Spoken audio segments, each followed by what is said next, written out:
Hello, and thanks for joining us today. I'm really excited that you could be here because today we're talking about how to build a high-performance team. It's really essential to be able to figure this out in order to grow and scale a company. So if you ever want to be more than just a one-man show, or maybe you're already on your way building your empire, then you have to know not just how to build a team, but how to build a high-performance team that can get you there easier and faster. And to have a conversation with us today is Tim Redmond.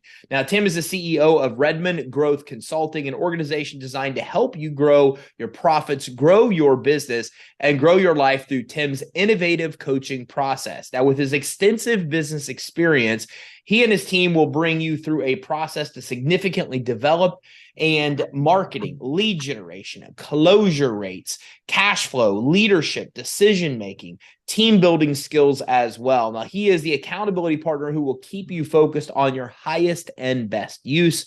You and your profits will grow. Your business will be powerful venue to live your purpose. Tim, thanks for joining us today. Yeah, it's good. It's almost like that's exactly how I wanted you to explain it. I mean, that's amazing. So It's word for word. I'm word just for that word. good. It's taken me 600 episodes to figure this thing out, but Oh my gosh. I Yeah. finally got it. So look, Yeah. you're the key to this. I mean, not only have you built a high performance team yourself, but we were talking before we got started the importance of this to an organization, and you have hundreds, 100 plus clients that you manage as well. That this is important. Why do you think it's so important to have a high growth team?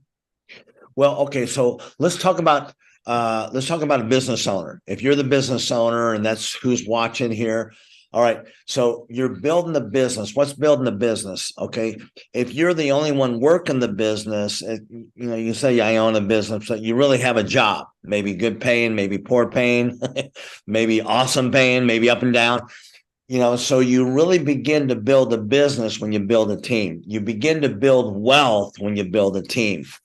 The wealthy people that I've been able to work with. I got one guy in a construction company who was at 10 million a year. Now he's north of 100 million a year, 120 million dollars a year. And it's all about building the team. So you can't build wealth and you can't build a business that runs without you without having a team. So how do you attract the team? How do you develop the team? How do you hold the team accountable? How do you get the highest performance out of it? We can talk about each of those questions wherever you want to go on that, Ty. I'd love to chat with you on that.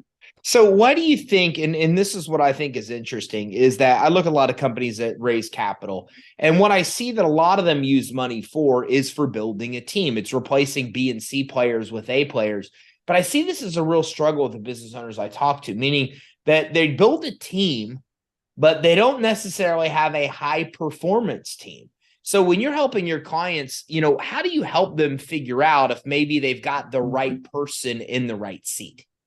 Well, I'm going to start. If it's okay, I'm not ignoring you, and yeah, I'll get to that. But I want to start with block one rather than block two. Is how do I get the best people in there? You don't attract what you want to your team. You attract who you are.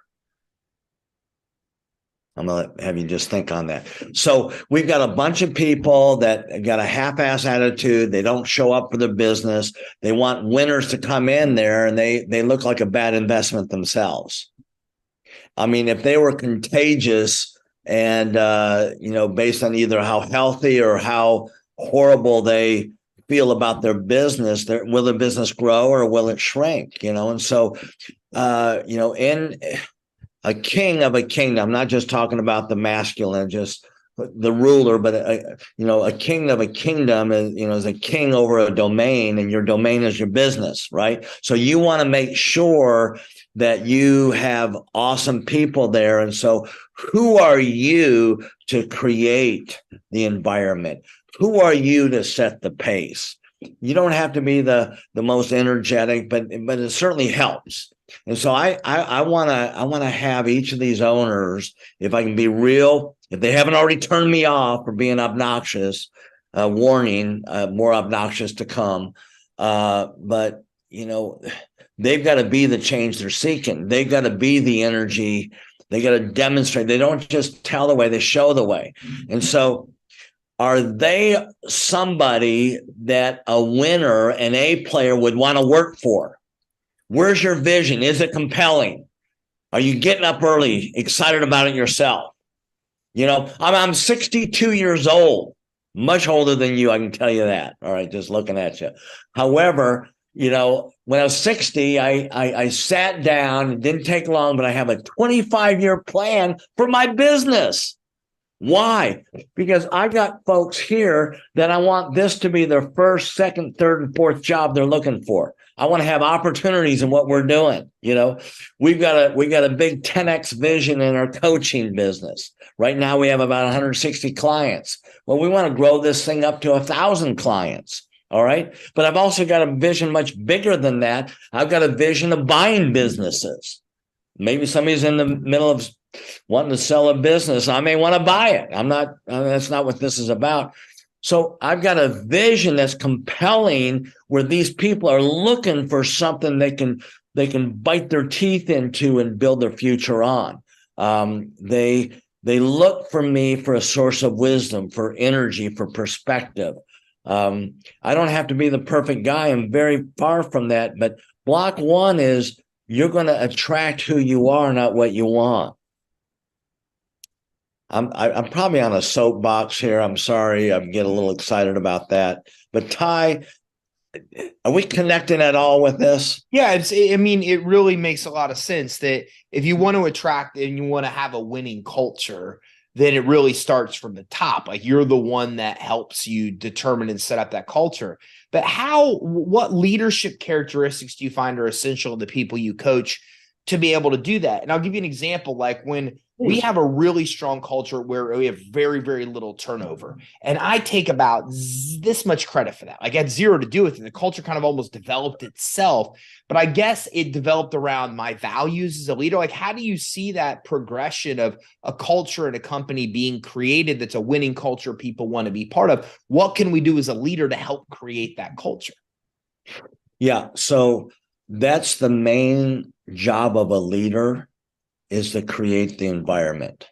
I was working with a client who was going on and on about all their employees and how horrible they were. And they're particularly one guy that they're paying about $100,000, not a real big company. So they're paying this guy $100,000, a lot of money. And they just went on and on and on. And, and I asked him, I said, well, why are you celebrating that kind of behavior? Well, we're not celebrating. We're talking to you. It's horrible. Well, did you pay him last month? Yes, of course. Did you pay him last pay period? Yes. Well, every pay is a celebration of what you're wanting to see happen. And I challenge them to say, first, the environment, then their behavior. First, what is the environment the leader is creating? Because everything and everybody grows according to the environment. And the leader's main job is to create an environment to say, solve problems, get energetic, get rewarded for extra effort, all these things, respect your fellow worker.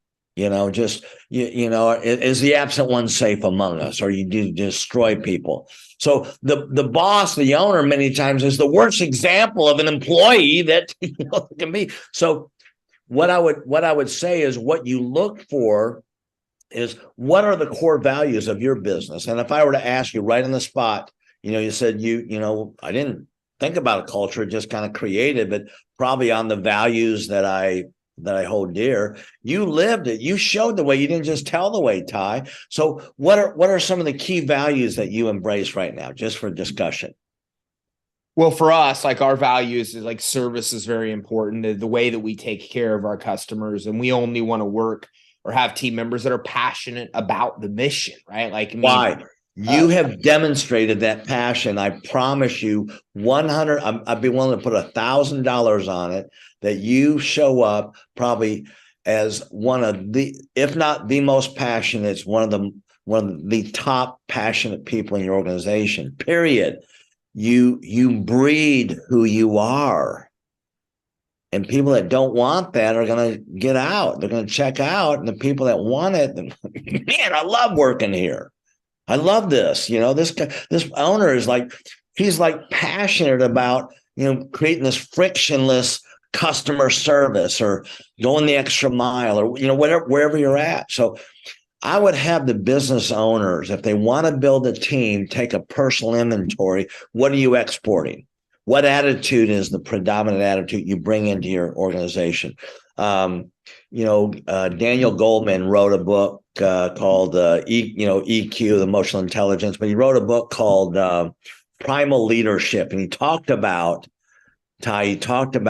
how leaders massively underestimate the impact that they have on their people. If they come in low and discouraged or frustrated, boom, it lowers their productivity. If they come in ready to climb any wall, conquer any mountain, productivity overall, small company or large company, overall productivity goes up. Their attitude really becomes the spark that goes down or up based on where they're at. So, how do you find good people? Well, become a good person that people want to join, and look at your vision, look at your enthusiasm, look at, do you have a daily routine that when you come in the office, you're beat up, or are you on top of it, ready for a new day? You don't ignore the problems. I'm going to predict something that you haven't even run into the worst problem yet in your business. So that we're problem solvers. So if you become that, great. The second thing here is is really good to know what values you're looking for in your people, and you design the interview questions around that, not with yes no interview kind of just this starchy interview response. Ask open-ended questions. Well, where was that value demonstrated? Find a conflict that they had to choose between going with that value or defending themselves. And you actually develop that. We actually help people with their interview questions and picking a team. The questions you ask is part of your recruiting, not just for selecting, but it's an attraction to the person. The questions you're asking, if they're boring, predictable questions, they're thinking this must be a boring and predictable workforce. I'm not gonna build my future here, regardless of their promise. So it's very important the questions you ask, and it's all built around your values, and to be able to talk about some of the hero stories of some of your staff. We've got one in the software company. We grew it from, two of us, the founder and myself, grew it to about a $40 million company from zero. We sold it to Intuit. And, but one of the guys is like, the client, we're doing tax software, which is very, very emotional for CPAs. And this one guy is working, full-time somewhere else and part-time on his tax practice, and you can meet at 10 o'clock. That's the only time you can meet. So this guy by the name of Todd Starkey uses his key fob to get in the building, and he takes this call at 10 o'clock. Didn't want to tell anybody, but something happened where it was revealed, and that became one of our hero stories. I mean, that's going the extra mile. Be a Todd Starkey in this. How does that scare you away, or does that get you more interested? And you're asking the client, the recruiter that, so the questions you ask and the excitement you have and the hero stories you tell, they're going to hopefully attract or repel, according to what you're looking for. You mentioned earlier in that too, the importance of having a clear mission and having a clear purpose. What do you think? How do business owners develop that? Because there's so many different trainings, there's so many different ways that it's proposed to do. Like, what's the root of a winning mission and purpose that you think a team can rally behind?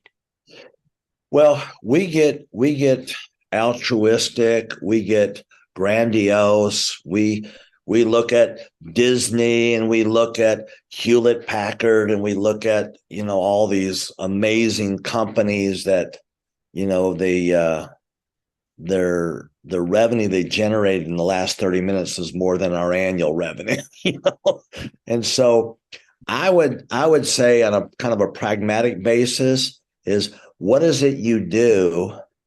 And you're looking at how much better can you do that what kind of pain do you solve?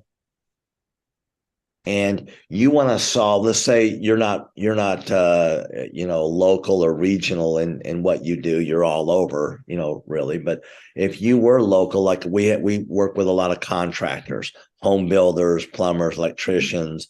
We also work with healthcare professionals, ENT docs, pain specialists, chiropractic, all kinds of different healthcare professionals.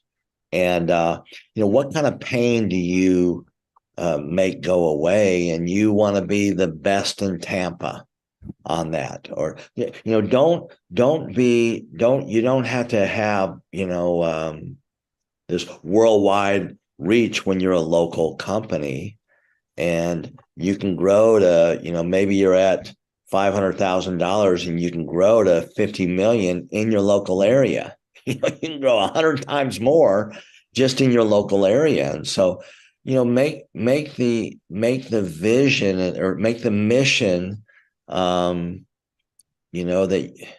it may be that you want to give people a completely different experience in their plumbing. I mean, I had one plumber, and this is on kind of a purple cow thing, but it kind of ties in here of making him unique, and his mission is he had a no butt crack guarantee, Ty. Honest to goodness. He came in, he drove up, he's a local guy, drove up in his truck and says, "We wear belts." I go, "Why do you say we wear belts?" "Well, we have a no butt crack guarantee." I started laughing. I mean, I just almost peed my pants laughing so hard. And I go, "Okay, well, does anybody know that?" "Well, no, I mean, we just, it's just kind of what I came up with." And I said, "Well, let's make that part of your website, part of what your one sheet and all these things." And you got people, after we launched his visibility program, they're cracking up saying, "Are you the company with a no butt crack guarantee?" And the line was, if you saw their butt crack during their service, you got labor free. So it's like, don't be so grandiose. It's like, be the best in your area, or have a goal of getting to 1,000 or to 5,000 customers that are fully satisfied, that give you a 9.9 or greater on their evaluation, on their satisfaction index or whatever. So I don't know if that's helpful here. Yeah, absolutely. And I'm interested along that line. I mean, what are some other things that you see entrepreneurs kind of make mistakes of, costly mistakes that could have been avoided when they're trying to build a good team? Maybe outside of these things, let's say that they're on track of setting up their mission and making it clear, making their purpose clear, even, using their values to start to develop the company culture. What are some of these other costly mistakes that you may see entrepreneurs make when they're trying to do this? Yeah, really good. So, like I just sent out an offer letter to somebody. He's actually he's already accepted. But so I'm explaining to him that, Robert will be bringing him through an onboarding session where we're going to go through our values, how we do things, how we ask for things, how we get things done, what freedoms they have, what benefits they have, when are they going to tap into that. And it's an onboarding system. And with that will be the next month of all the training that they're going to be expected to go through. Most of it's self-training, but they're interacting with us. And then we have expectations of what they are to be doing, what's winning in their job and what's losing in their job. We make it really clear expectation. We have an onboarding system. Well, now I just kind of jump in the truck with Jack here, and you'll learn as you go. That's how most of us run our business.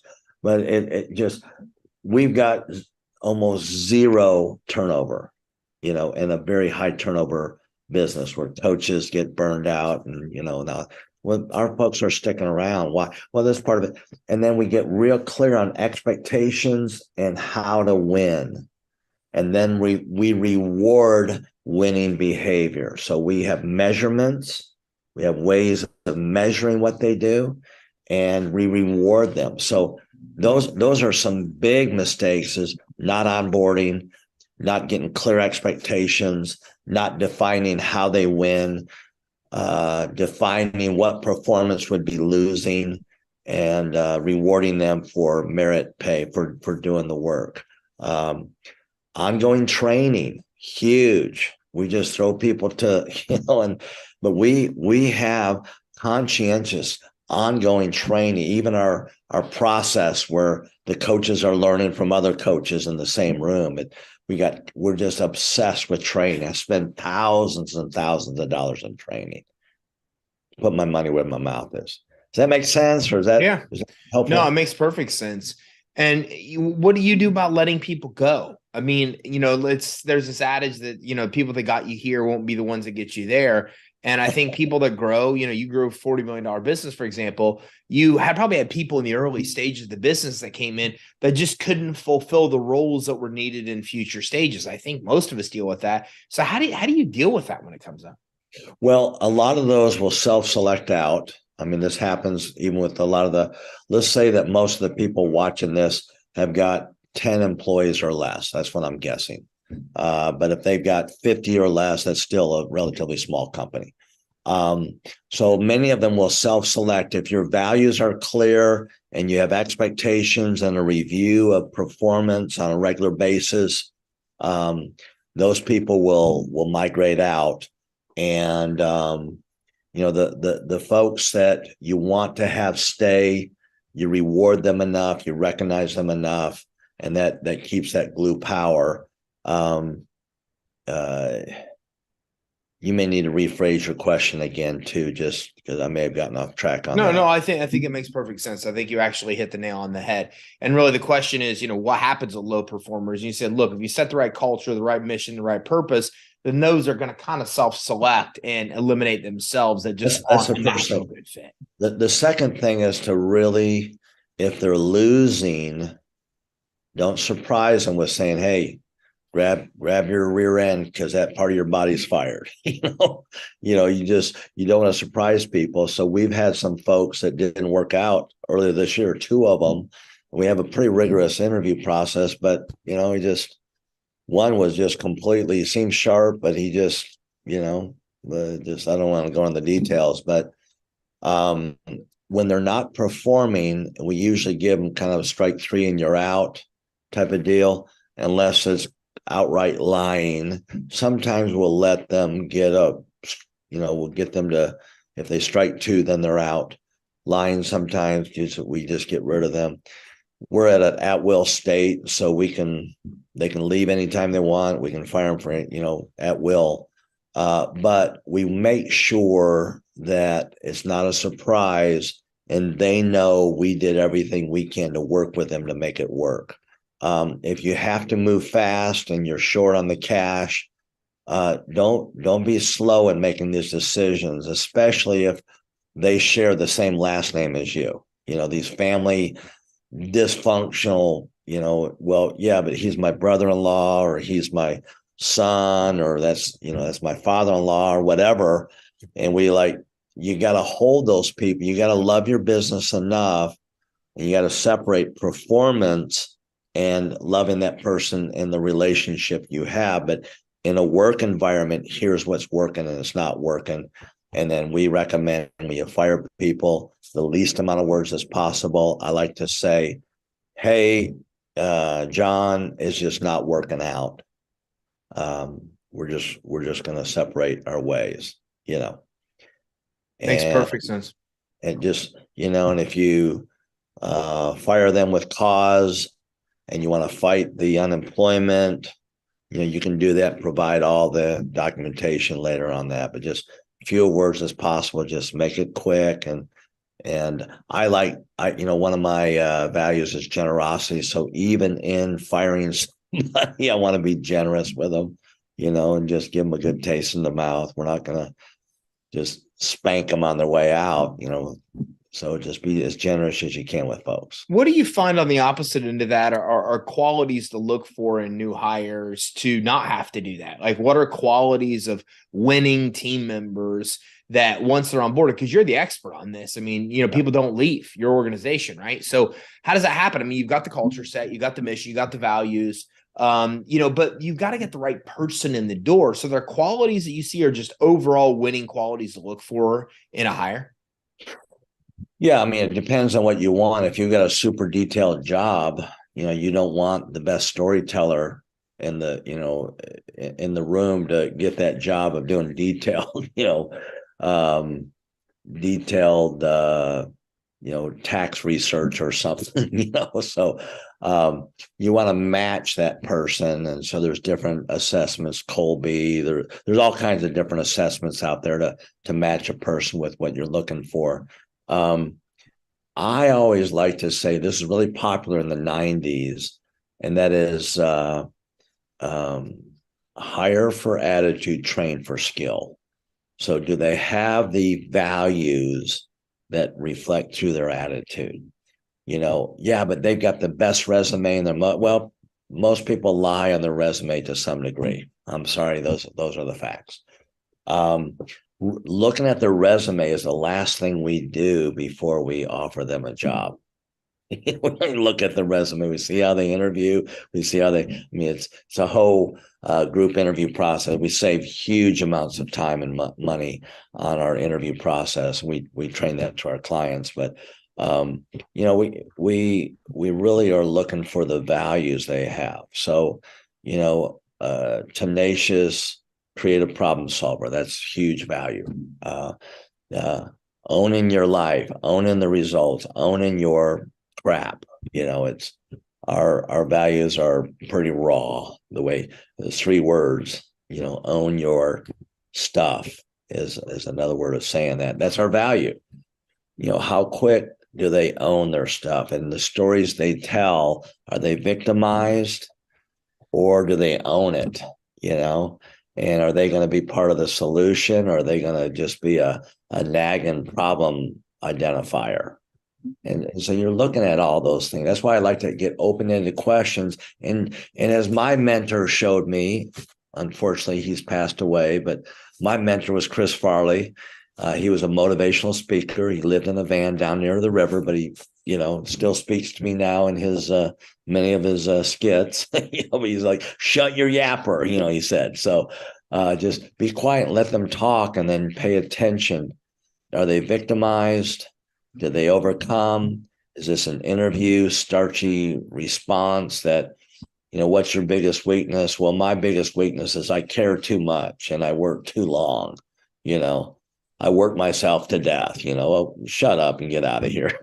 Just, those kind of, well, that's a bad question. So you deserve that bad answer. But anyway, so I hope that's helpful, Ty, in responding to that. Yeah. And when you're going through that, you mentioned interview questions. Do you have some of your highlight best interview questions that you think to ask to be able to find somebody with the right attitude? Oh my gosh. Okay. All right. So here's one. That was me searching for a few questions. You did surprise me on this one, Ty. I like it. I think it's a really good question I like to say, hey, tell me about the best boss you've ever worked for. And why were they your best boss? Is there any other qualities you really admired? Kind of dig in a little bit further. And he says, okay, I want you to be honest here. You don't have to mention their name, or you can just mention their first name, but what's the worst boss you've ever worked for?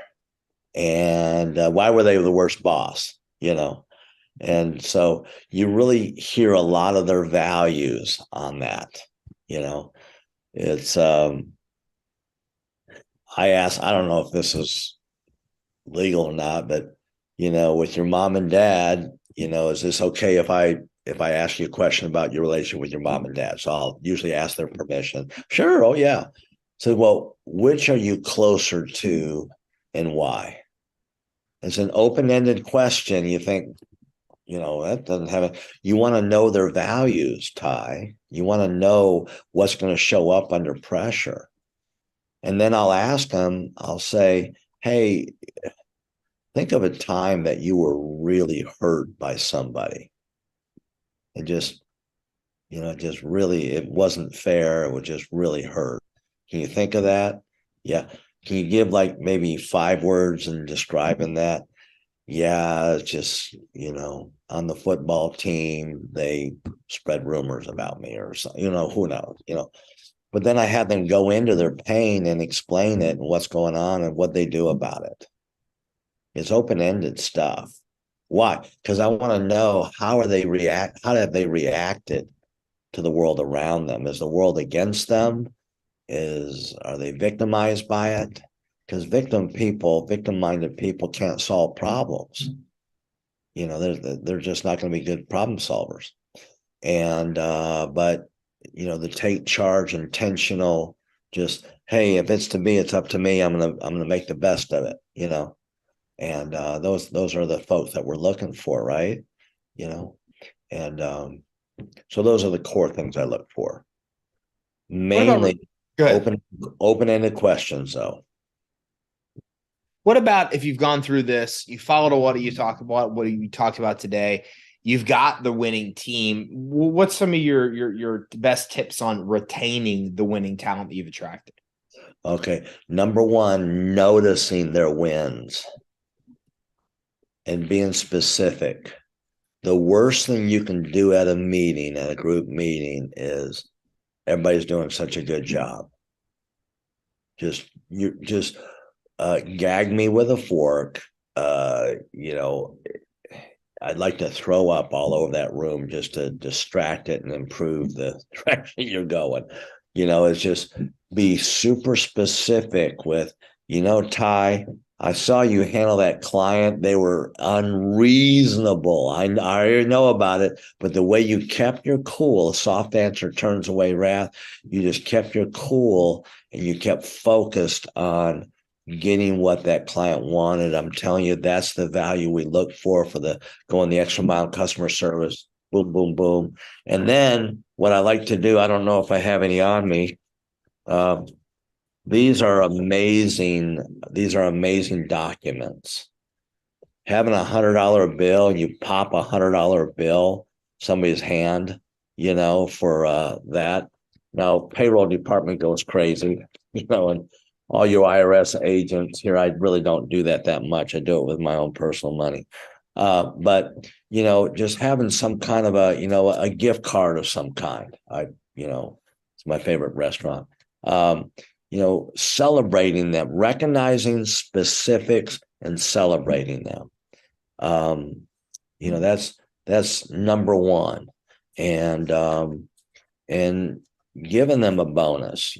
Sometimes we'll pop a $500 in their paycheck and say, this is just for going the extra mile and making a difference here in this company through that thing you did. Like, wow, that's, they're like, wow, they notice the extra work. They notice that I care and they're rewarding that I care. What I value, they're rewarding me for. Wow, we must be good together. Is that too simplistic? No, it's powerful. I love it. Tim, we could talk on this topic all day because you have so much knowledge with what you've done. But as we wrap up, what should everybody do if they want to talk to you more, if they want to talk to your team, if they want to see what you can do to help them not just win, or grow a winning team, but actually grow and scale their business? What action should they take? Well, I mean, if they will give you a 5-star review and they write in, I love Ty, they have a connection with your podcast and say, I was listening to the podcast. Then what we have a growth plan, and the growth plan is an intense process where we look at their business, we look at their current capacity, we build them a new business model based on a new capacity, which is less life-changing. And then we look at their 3-year goal, where they're at, a new business model, and a 3-year goal. And then based on that 3-year goal and that new capacity business model we created, we re-estimate a 3-year goal, and then we give them concrete steps of how they can do this on their own. Now, we're a do-it-for-you coaching company, so we do a lot of the work for you. We're a marketing agency. We do all the marketing for you. We handle all that. And we're meeting with you. We've coached over 2,000 businesses, so we've already solved the problem you're facing right now. So we know what to do. Our coaches are very experienced. But we outline exactly what you need to do, and those 6 or 8 or 10 things we outline, if you'll implement those, it'll almost I don't want to say guarantee, but just short of guaranteeing they'll get to that 3-year goal.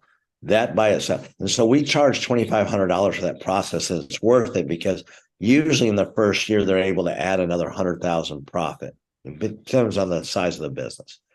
So if they will identify with you, I was on the podcast, we'll waive that $2,500 free. We'll give them that business growth plan at no cost. There's no obligation. We're not a high pressure company at all. Just if it works, great. We get huge results. We've got almost 400 Google reviews from actual clients.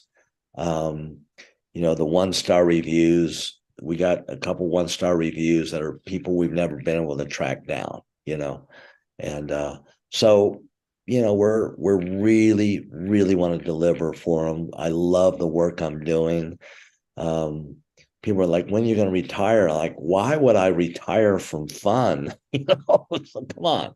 So, I mean, it's like this plumber couldn't make payroll and just working his rear end off 60, 80 hours a week.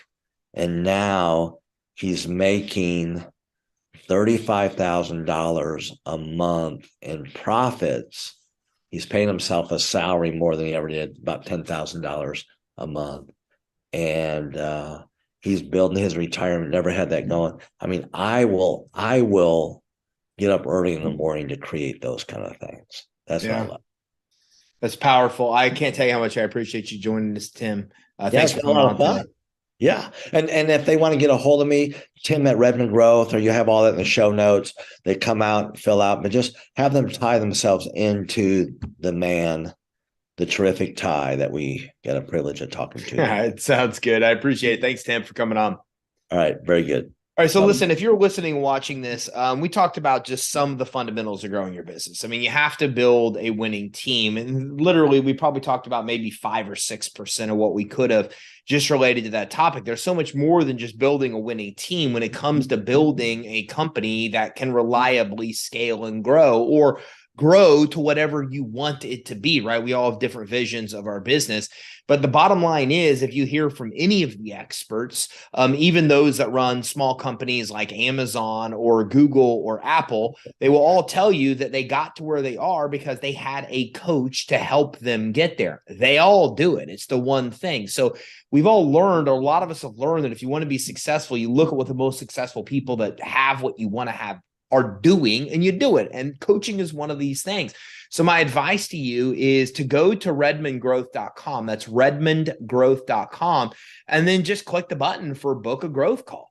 And then what Tim is actually doing is something that's worth thousands of dollars and giving you an actual growth plan of what you need to do to get on the right path. And you need it. The economy is shifting. It's one of the hardest times right now to be able to run and grow a business. And you need to have a plan. You just can't get to where you're going if you don't have a plan. You don't even know where you're trying to get to. So the next step is you want to go to redmondgrowth.com. Click the button for book a growth call. And by the way, there's a lot of great stuff here.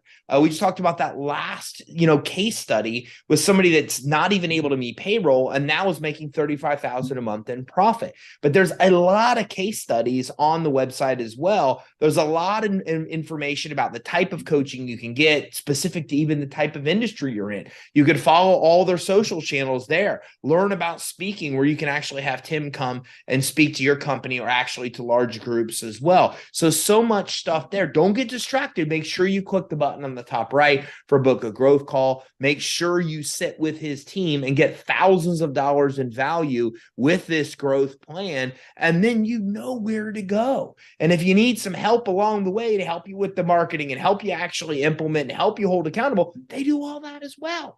So your next action, make sure you go to redmondgrowth.com. Make sure you click to book a growth call, and then take a next step and take advantage of this thousands of dollars, your value you're getting at no cost with the actual growth blueprint, the growth plan that Tim and his team are going to work out for you. So make sure you check out redmondgrowth.com. Thanks for tuning in.